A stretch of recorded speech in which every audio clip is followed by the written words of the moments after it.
নমস্কার, রান্নাবাড়ি রত্নাতে আজকে আমি আপনাদের চিকেন বাও দেখাচ্ছি।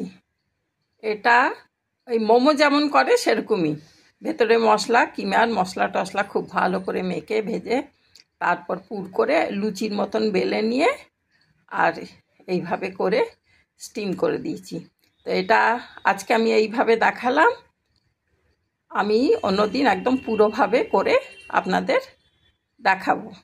আশা করি আপনাদের দেখতে ভাল লাগছে। তাহলে আজকে এখানেই রইল। এটা আপনারা স্টিমের পর আপনারা আবার ভাজতেও পারেন। আর এখানে যাই হোক sauce, chicken sauce, momo sauce, tomato sauce, chilli sauce, যা কিছু ইচ্ছে দিতে পারেন।